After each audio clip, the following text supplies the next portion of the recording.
Hey folks, welcome back to, I don't even know the name of the podcast, What Makes Us Human podcast. My guest today is Olyveya Mazier. Thank you for joining me. Thank Olyveya. you for having me. Appreciate it. Olivia been my friend for at least a couple years now, and you're a badass. To put all the pressure on her, former professional ballerina, which is very interesting. Never known a professional ballerina before. And also you've solved a lot of health issues through diet and whatnot throughout many years. And now you're an awesome example of, helping other people, and it seems like women in particular with beauty products and clothing and all this stuff to, be more healthy and all that. And then even focusing on kind of more traditional values, relationship, family, and all that sort of stuff. So anyway, ballet. How'd you get interested in that? Yeah, I guess to throw back to like when it first started, or when I first, was introduced to ballet was, fortunately my mom was very traditional with how she brought up my sister and I, and we didn't watch any cartoons and not really too many movies. So instead we had ballets and operas that we'd watch, and sometimes BBC had like this deep undersea thing that had all these creepy fish and everything. So we would watch that. And I remember, I think when I was like 2 or 3, we were watching Romeo and Juliet, the ballet. And since then I was like, ooh, I really want to get into this. So then she sent me into ballet, and at the time we were living in Jordan, so it's mostly Muslim, so there's almost no ballet because you wouldn't do that there. So we found 2 Russian women that had a ballet studio, and they would do like a mix of jazz, tap, ballet, and stuff like that. But it was a lot of just basically skipping. There is a very embarrassing video of me online that my mom posted probably like 18 years ago now, of me dancing alone when I was like 4. So it all started there, and yeah, it wasn't anything crazy professional or anything, but I just kept wanting to dance. And when I was 7 or 8, we moved from from Jordan to Uruguay. And we couldn't really find any ballet there, unfortunately. So my sister and I did gymnastics until I was around 13 or 14. I do remember we did find a studio, and the teacher was like, young girls don't have the attention span to do an hour-long ballet class. So we're gonna do 30 minutes of ballet, which was just kind of like spinning around in her studio. And then for the next 30 minutes, I'm gonna play a CD of Rihanna, and they can just do what they want. I'm like, so you just are kind of more of a babysitter, and you don't really want to teach ballet. So that was what we did find when we first moved there. We went, I think, like twice, and then she pulled us out. My mom pulled us out because she's like, this is stupid. Why am I sending them there? Finally... Sorry, we do have some dogs in the background here. They'll be fine. Finally, when I was 14 though, I did find a studio, and I was going there for like 6 or 7 months, and I kind of built up the courage to basically audition or try out for the national school in Uruguay. And I think the only reason why they accepted me was because I was not from there. And in the ballet world, I think it's very similar to acting or modeling. If you look different, that they do want that. They want someone that looks different, whether that's you have a different hair color, you just present yourself differently. So it's more interesting because you'll remember seeing that, and then you'll want to go back and see it again because it just stands out versus just like, yeah, we found another girl that looks very similar to everyone else and she won't really stand out on stage. So I think that was mainly why they accepted me. So then I went to that school for 2.5 years, I think, and I ended up moving to the city when I was 14, 15 years old, and lived alone for about 6 months. In At 14? Yes, 15, 15, not okay. 14, 15, yes. So I was living alone in this apartment downtown Montevideo, which is not the safest. I witnessed a bunch of different crimes while living down there alone, which was not, it was interesting, character building probably. Yeah, one of the things, so before I was living alone, the reason why I started living alone was because it was a 2.5 hour bus ride from the bus stop where it took 45 minutes from our house to get to. So it's 45 minutes to the bus stop, and then 2.5 hours to the bus station downtown, and then another 15 minutes. So then I would do that length twice a day, 5 days a week. And that was a lot of driving for my mom too. So then finally we're like, okay, she's just going to go live down there. But on one of the bus trips, pulling into the bus station, someone decided to jump off a building. So I got to see that, which was wonderful. Wow. There was just a body in a pool of blood, which was not great. Not great. Another thing was when I was living down there, I was doing a lot more intensive ballet training because I was like, well, I'm here anyways. I might as well go to the school and do the school hours, but also take private lessons in the morning. So I would do a private lesson and then go to the school and then go back to the apartment. It's okay. And when I was walking, Bella, when I was walking from the private ballet studio to my school. Come here. Should I just close the thingy so they can't look out? Pardon? Should I close the thing so they can't look out? Or? Well, it sounds like they're hearing things. Yeah, okay. Or it looks like it. Yeah, but Yeah, when I was walking from this private ballet studio to my school, I think it was like twice or three times I witnessed like some random guy run over, hijack a car that was driving. So a moving car, they would just like hammer into the windows, steal a bag and run away on a motorcycle. A couple times and I'm just like walking right by it and I'm like, yeah, it's not great. So that whole time was definitely character building, living down there. And then 2020 rolled around and my school closed and went online, which was so stupid to do a ballet class online. So then I just left the school. And then we moved to Croatia for, I think it was about a year and a half in total.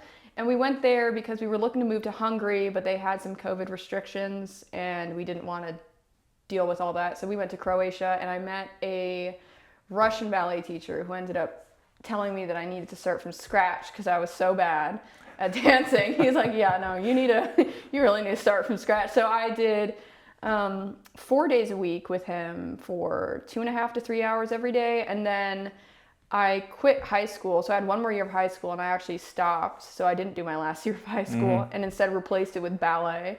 And then I turned the garage into a ballet studio. So I'd spend basically all day just dancing.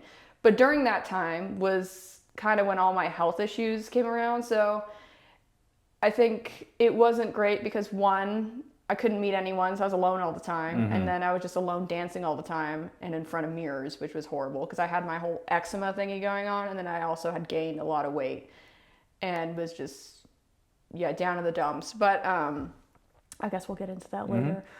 So that went on for about a year and a half-ish, I think. And then we moved from Croatia to Serbia because as a US citizen, you can only stay there for so long before having to like leave and go back and forth. So I went to Serbia because my ballet teacher, he knew the director of a Serbian company. And he's like, well, if you go try out, maybe they'll hire you. And that's a whole other story, which I don't know if I've told you about before. I'm not sure. Okay, so I first went to Serbia and I went and took a ballet class and he was like, you're good, but you're too big. And I also still had the skin issue. So no one wants to see someone with skin issues on stage because that doesn't look good. So I was like, okay, fine. And then that's when I went into my whole rabbit hole of, okay, I just need to change my life because no one's going to hire me. If this company in a really small city in Eastern Europe doesn't even want me, and a lot of those companies will kind of take people, they're not going to take anyone, but they'll almost take anyone, whoever is there that they have to pick. So I came to this realization. I was like, oh, well, if they don't even want me, then no one's going to want me. So I did know about the carnivore diet, but I did not really know too much about Michaela Peterson. So before doing all the diet stuff, I thought, well, let me just kind of clear out this kind of like depression or whatever it was at the time. So I started listening to Alan Watts, which then brought me over to Jordan Peterson. So then, of course, I found Michaela Peterson. And I was like, oh, she's very similar to me. So let me just do this diet. So I went a bit too hardcore where I would eat too little. So I did lose a ton of weight very quickly. I think it was like 50 pounds in like 2 months. It was an insane amount too quickly, but I was kind of angry all the time because I was like, I'm so hungry. I was kind of angry all the time. I was still just training alone. And yeah, that was the extent of it. I was doing a bit of high school work because I wanted to finish up that last year. but I wasn't getting any like degree or something from it. I just knew all the material and wanted to finish it. But that was kind of all that I was doing. And then finally, I think it was 4 to 5 months later, I messaged my teacher in Croatia and I was like, I want to go try out again for this company because I think I look good now. I'm still dancing the same, so I don't see why not. So I went out and took a ballet class, and once again, he was just like, yeah, no, we're good. And I went to the studio at the time where I was just taking like drop-in classes, and the woman who was teaching at the studio used to be the director of the company. And she was like, oh, it's so stupid that they're not hiring you because like the current principal, like the main top principal dancer is worse than you. She's like, I don't get why they're not hiring you. And then I kind of realized that you have to be you need a network a lot to get kind of far in Eastern Europe, or at least where I was. And I found out through my guitar teacher who knew the conductor. It's like all these people that you meet that know someone who knows someone. He was saying that I had to essentially just share a hotel room with the director if I ever wanted to get hired. And I was like, yeah, no, I'm not doing that. So I went back to Croatia when I finally could, and there was some other big auditioning that was happening. So I was preparing for it with my former teacher. And then he turned out to kind of just leave me in the dumps as well. I didn't know that I had to prepare like a solo dance to show in front of all these directors, and my teacher was actually putting on this audition, so he would have known this, but he never told me that I had to do it. So if I got to like a certain level, they would have called my name and I would have had nothing prepared, and I would have been like, oh well, I didn't know. And that would have been so stupid because it was like in the documentation that you need to have these certain things if you want to come audition for this big company audition. There was the Ballet of Budapest in Hungary was coming. The director was going to come and watch that, and then the director of Romania, the Serbian guy as well, and then I think Czechoslovakian and someone else was coming. So it was all these big directors, and that's not a typical audition. Typically it's just one company. So to have 5 of them in a room at once, my teacher was putting on this audition and he didn't tell me what I needed to actually do it. I was like, it was, I think like 5 days before the audition, I just like went in and asked him. I was like, so why didn't she tell me this? And he's like, you wouldn't have had the stamina to perform a 1.5 minute solo. I was like, so you're training me and you want me to be a professional dancer, but you're telling me that I don't have the stamina to dance a 1.5 minute solo, but somehow you still want me to be in a company where if I'm doing like corps de ballet, which is like lower level dancing is a lot harder than the 1.5 minute solo. I was like, so if you expect me to be doing this, but I can't even do this, then what am I even doing here? So I just kind of, I walked out on him. I was like, you're not preparing me, but I don't really know what his thought process was. He sent me kind of like some rude message, and then I just ended ties, and then I moved here. And then since then, somehow, magically, even though I couldn't do a 1.5 minute solo, I ended my career doing an 8-minute partnering. So I did a whole 8-minute on stage dance. I did Swan Lake, the full ballet, where I did not do both main character roles because we were doing the French version where you have one person do one role, the other do the other.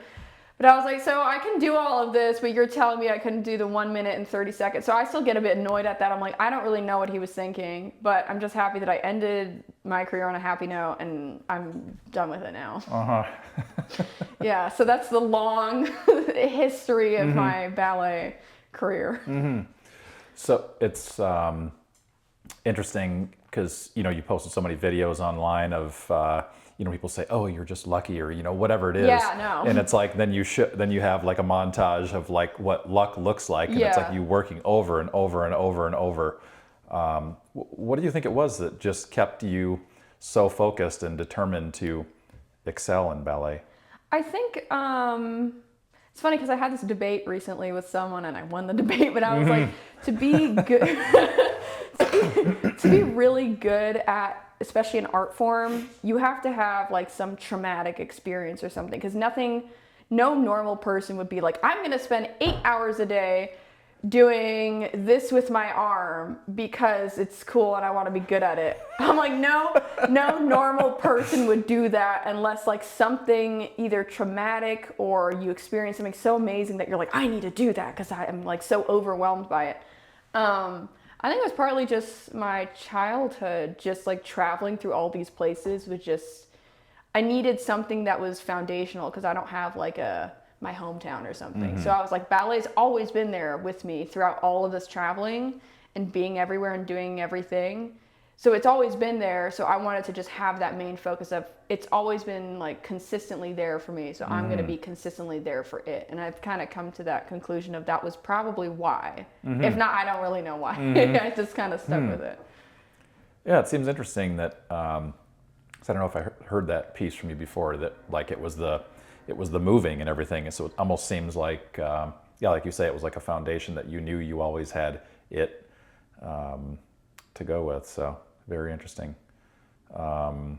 What was it like putting up with all the pain and all that stuff throughout because of course, like the stretching is just intense. Yeah. You know, I'm sure the work on your feet is Surprisingly, intense. those are actually okay. Really? It's like one of the everyone's always like, oh my God, your feet must be horrible now. I'm like, I've seen people with like horrific feet and the problem is that they just don't take care of them.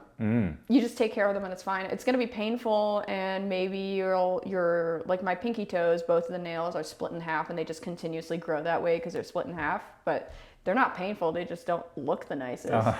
But people, they just don't take care of their feet. It'll just hurt. You'll have a couple blisters, but that's it. So that was actually one of the few things that I came out with. All right. Everyone asked about that. I'm like, you know what? That's actually the best part. They're okay. I think the most painful part before that was when I was all alone training in Croatia. I did have quite some severe joint pain where I wouldn't really sleep at night because my back would hurt so much. So I was getting like 2 to 4 hours of sleep every night and then I'd wake up and go and then just like bend it. And I wasn't really flexible then because I couldn't be because it was just too painful. But I would like consistently stretch and I did have like over splits, but nothing like crazy flexible because that came later on. So that wasn't fun. But once again, I think it was also the ballet was a distraction from everything else that was going on wrong with my life.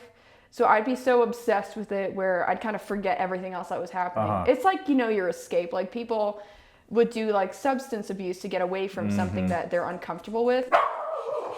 Hey. Hello. But instead, Bella, come here. Come it's here. okay. Come here. Instead, I think if you find something, just channel that energy or find something that's escape worthy, and that can be music or something. That's obviously way better. So I think that was part of it was, even though it's painful or something, you kind of become numb to it because the ballet training itself, even if you have no major issues going on, it's just painful. So sometimes you're just unaware of if a pain is just like recovery pain, like your muscles are tired and you're just trying to work through it, or if it's actually a bad pain where you need to actually check on that, like something's actually wrong. So there was that, plus on top of it, the joint pain, but you're just so like mixed up in, oh, well, that doesn't matter because I was doing this one thing in class wrong. So you're not really aware of it. So I think that's a good and a bad thing because you can just be uncomfortable, but still do something no matter how uncomfortable it was. So that part was not fun. But then later on when I was feeling a lot better and I was preparing for that big grand audition where it just all went downhill and then I moved here, I was feeling good and looking good, but then I had the other issue happen where I think what happened was I went into ketoacidosis because I had, out of nowhere, all I would do is go to ballet class, come home, and just kind of lay around all day, maybe stretch. I just had all these like bruises all over my body for no reason at all. And I think that was partly a vitamin C deficiency, but also just ketoacidosis because I was definitely not eating enough, but it was only meat, and it was probably also mineral deficiency because I wasn't really taking anything. The only thing I took was magnesium at the time. So I think that was part of the problem. But so then I had that, and you could see it through my pink tights, because I remember my teacher would make comments. He's like, "What are you doing?" Because you just see all these like brown dots all over my leg. Like, it was insanely bad. I took some videos, but it was not as bad as it actually did look in person. So I'm still trying to figure out what that was. I'm fine now, but I don't know what it was. If it was like a combination of parasites, mineral deficiencies, or something else. But I think that was more of a visual thing at the time, though. It just looked bad. Because if I went to some big audition and some director sees a girl with spots on her legs, it's like, what are you doing? Yeah. I fell down the stairs. Yeah, I fell down the stairs, yeah. So that was, the other extreme of uncomfortableness. But it wasn't too bad. I don't really know what was wrong with that other than just appearing. It just looked weird. But yeah, I forget what the original question was. No, that was great. And it's interesting, you mentioned obsession in there.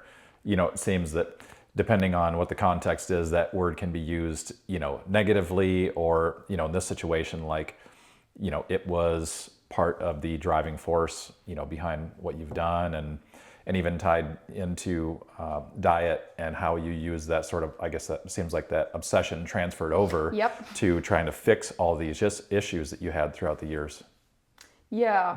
Yeah, because when I first went down the diet rabbit hole, it was like, that's all I'm going to do. I would just train in the morning for, I think it was like 4 hours, and then go and research like diet stuff. I like to sew at the time, so I would just like listen to all these podcasts while sewing. I'd just be sewing and listening to like all this diet stuff. I'm like, yes, that's my point. I'd write down stuff. I'm like, I have all these points now that I'm going to tell to I don't know who, because no one really cares. But yeah, it went from the one obsession of ballet to then having the diet, which was good because I fixed a lot of things.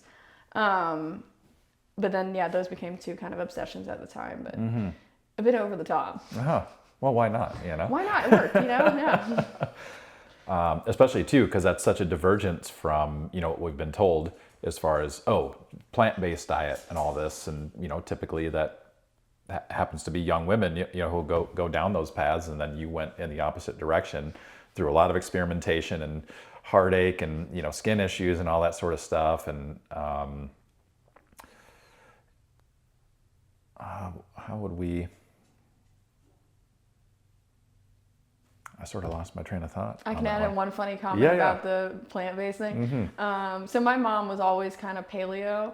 And then when I was, I think, 12, she's like, vegetarian and veganism is kind of going, it's trendy on the internet, so we should try it. We didn't last one day. She made like some lentil thing, and it kind of, I think it might have had bacon in it too. And she's like, I can't do this. And she's like, I don't care if it's good or not. We can't do this. She's like, no. She's like, we need our eggs in the morning and our bacon and beef and what. She's like, God, no, we're not doing it. We did not last one day. I think we went like breakfast and lunch with kind of a vegetarian meal. And then dinner, she's like, okay, no, I've had it. Right. So that was my experience with that. I'm like, no, I don't need to do that again. No. Crazy. And now the awesome thing is, too, it seems like how we initially connected is that you're getting this information out there for people that it's like, hey, look, you fixed all these health issues for yourself, through diet and doing all that experimentation and digging in with all the podcasts and just absorbing material. What makes it so fulfilling to take the time to share that with others so that you've sort of laid out a path, for people to go down and experiment to improve their lives? Yeah, I think it was kind of like, when you notice something's missing and you're like, well, it'd be cool if someone filled that one like thing that's missing. And at the time, it was when I was getting into all the diet stuff. The only female figure was, at least what I knew of, was Mikhaila Peterson, because it was still, I think this was like 2021. 2022. It was January 2022. So there were a couple people, but it wasn't like a large amount like right now. And it seems like Mikhaila Peterson does an okay job of being marketable for beef. I think so, yeah. Yeah, so she was the only person at the time, but she's not, at least I didn't feel like at the time I could just like DM her, hey Mikhaila, I'm another girl and I want like some advice. So I was like, it'd be cool if there were someone or a lot of people who maybe they're a smaller creator or a large creator, but I could just feel like I can get advice if I'm in a really bad spot. So I was like, I'll just start posting online to find people, because I initially just started posting because I was like, I want to find people that I can message for help if I need it or if they need it. So it's more of just, well, I want to find similar people and kind of build a community. And then now it's more of, well, I find a random fact on the internet that I don't think I can resurface again unless I save it. So it'd be cool if I just shared it and someone else can find it because it was useful to me. So that combined with meeting people and then finding someone or wanting to be someone approachable, I guess, would be kind of the driving force of sharing a lot. I was going to say, you mentioned something in there that I thought of, but it does seem now like the network through social media, is really taking over. And, now it's like, it seems like some of these brands are coming to you, for your help in marketing them. And then, now you're making your own beauty products and stuff like that, out of non-toxic materials and whatnot, and going down. What took you down that path as well? I mean, obviously I have some sense of it, but like making stuff or it seems like you've gotten super creative doing those things. Yeah, well, it was a bit influenced by, I like to always just create stuff myself. Like if I find something, I'm kind of like, I could do that. So then I'm like, oh, I'll try and do that.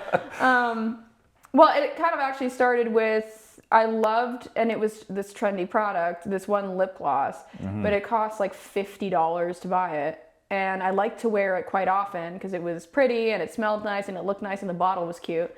But it was made out of all this bad stuff. And I think lip gloss and maybe lipstick and lip balm, but mainly lip gloss, it's a lot more product that you're wearing and that you're probably going to swallow versus other products, other beauty products that it's more on top and it might not actually get into your skin.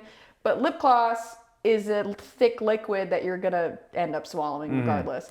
So I thought, well, I don't know why they need to put like 100 ingredients on here when it's really just like, you could do coconut oil and then you just need a coloring. That's it. Or you can mix a couple things depending on what you want it to have or what you want it to look like or feel like or whatever. So then I just started doing that for myself. And then I was like, well, I'll just share this with people. And then I got a bunch of messages like, can you just sell it? Because I get it. I don't want to buy a huge bottle of like castor oil and lanolin and then make one tiny bottle that's going to last me 3 months and then be like, okay, well, now I have this stuff sitting here. What do I do with it? So then I just started to sell it, but now I'm kind of more on the trajectory of, I was talking to my boss about this, and I think we were talking about this yesterday too, of handcrafted stuff and not mass producing something just for the sake of it being out there or something.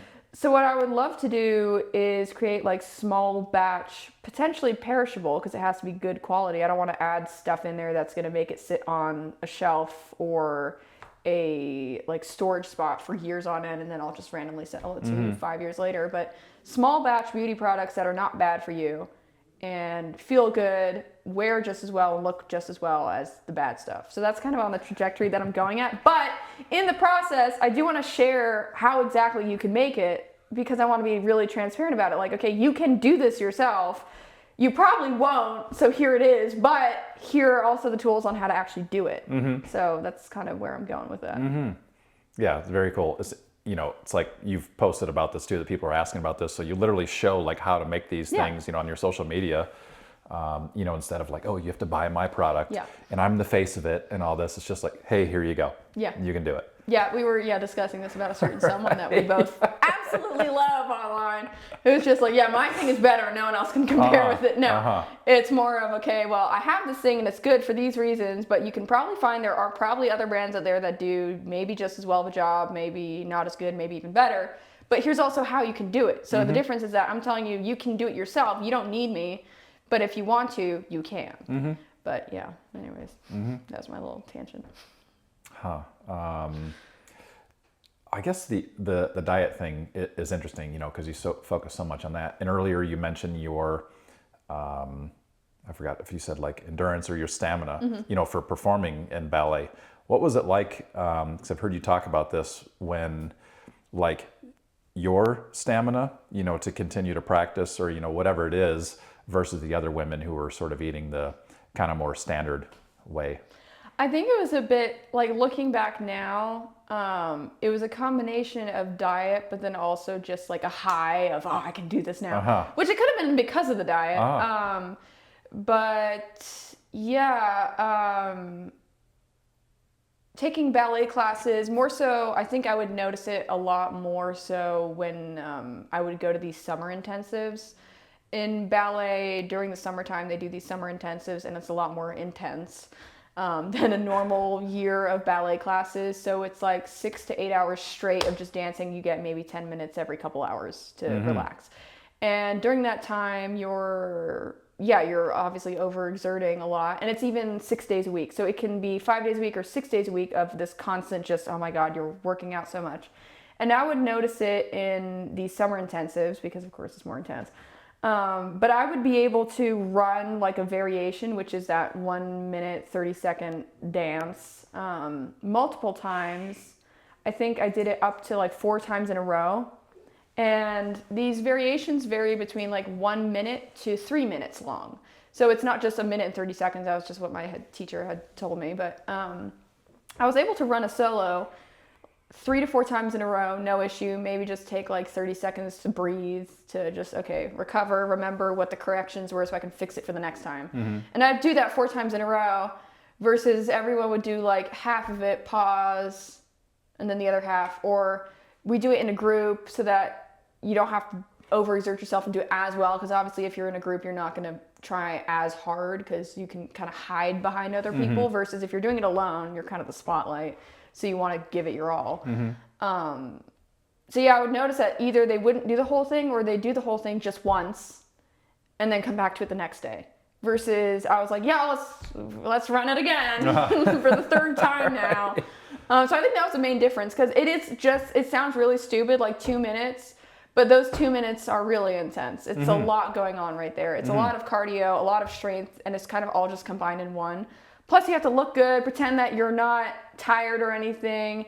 And that also involves not breathing too much, which is why I don't love ballet because you should breathe, of course. So yeah, I think the main difference was I was able to repeatedly do that intensive 2 to 3 minutes multiple times in a row versus other people who would just do it once, at most twice, but I don't really recall anyone doing that. So if you had to sort of briefly sum it up for people who might be curious about dietary stuff you've done that works for you, like what does that look like? What if somebody wanted to give that a shot, what would their eating look like in a day? Yeah, so at that point, what was working really well for me was having like 2 to 3 eggs in the morning with just salt and a lot of butter. Actually having a lot of butter was kind of the fuel. So a lot of butter, a lot of fat. It was mostly fats. So like 2 to 3 eggs in the morning and a lot of butter and coffee. And then I would train all day and go home and have a lot of protein. So whether that was like a steak or I was eating a lot of lamb at the time, but it wasn't necessarily fatty. So then I'd top on more butter. But that was kind of it. It was just kind of those 2 things of like eggs and fat in the morning and then proper red meat and fat in the evening. And that's what would work best with coffee. And it seems like you're not at all embarrassed to show that you can actually just bring a stick or like a chunk of butter with you while you're traveling and just take a bite off of it and sail through your day, huh? I think I did that on the flight from Belgrade to here. I brought a stick of butter with me. I forget. I did that a couple times traveling. I'll just bring a stick of butter and like munch on it. I'm like, yeah, why not? You know. So don't be afraid of animal fats. No. Right? Yes. Don't be afraid of animal fats. Yeah. Oh man. Well, it's been pretty wild to see, you share so much of the progress you've made because it was like you talking about a lot of the health issues that you've had and like making it through all that stuff, out on the other side and continuing to share that, other people. It's like, it's great that, again, there's like a network of people forming out there to where it's like just putting the information out there, for people rather than trying to like brand everything. It. And so, yeah, I've seen a couple people try and do that and I'm like, it's not going to work out. No. We've got to ask here to wind it down, cold plunge, stuff like that. What do you think it is? I guess, cause you have cold plunged, a little bit. What do you think it is about these biological stressors, be they extended dance, cold plunge, other things that you you deliberately immerse yourself into discomfort. Like, what do you think as a person happens for us that, we come out on the other side with? Maybe that's a long question. I don't know. Yeah, well, I guess the one thing is just it can be applied to almost anything, but I think in general, as a life rule, you should put yourself in uncomfortable situations because life is uncomfortable and it's not going to always be fun. So if you're constantly exposing yourself to these uncomfortable things like cold plunging or like stretching, for example, then other stuff seems way easier, or you're like, yeah, I can do this because I've already done that thing. I've already been uncomfortable, so this little discomfort is not a big issue. I don't last that long. I'll just say that I last about a minute. No requirements. Okay. I'm not a cryotherapy person. We've discussed Funny that. how we talked about that. Yeah, definitely not cryotherapy. I don't understand people who like that. Cold plunging. We did go cold plunging recently. I went a total of 3 times this year alone, which I think is pretty good. And it's early in the year. And it's early in the year. Yeah. We're in March now. I went once in the river here, out in the river. And then for my birthday, I went there's a place here called the Sweat House, and they have a sauna and a cold plunge. And then I went again probably like 2 weeks ago, and I once again just lasted a minute. The first time I went 2 minutes, but I just like put them apart. I did 1 minute, got out, waited a couple seconds, another minute. And then I did, the river, which was horrible because it was freezing outside. Probably not as cold as Montana, but it was awful because the water's rushing. There's chunks of ice everywhere, and you have to walk into it because it's, So I think that's actually something I do prefer about a cold plunge is you just get in versus like walking slowly into it, and you're just like, well, I don't have to walk all the way. I can just turn around and go back out. But yeah, I really do like, okay, so for uncomfortable situations, I think that's good as a general rule of life to do that, because then it prepares you for really anything. But then another thing is that obviously it's good for your body to be put through like, okay, so sweating out and everything, and also getting cold because of life in general, there's a ton of toxins. Getting just your circulation moving, I think cold and hot, or cold or just hot, is great to do. That was a long. That's great. I feel like I have to tell you I cold plunge. I'm like, I did great, okay? Right. Yeah, no, 0 requirements to be on this podcast and actually do cold plunge. But it is funny that people feel like they have to explain themselves to me. Like, okay, I lasted it this time. Like, I'll do it again soon. Anyway, I guess there seems like there's so much more to talk about, in the future, so we can always do another. But thank you for joining me. I appreciate it. Any closing thoughts that feel like you could summarize things with? I guess just get uncomfortable. Get uncomfortable. All right, there we go. Yeah. All right, Olivia. Well, thank you very much Thank you again for having joining me. me. We'll see you next time.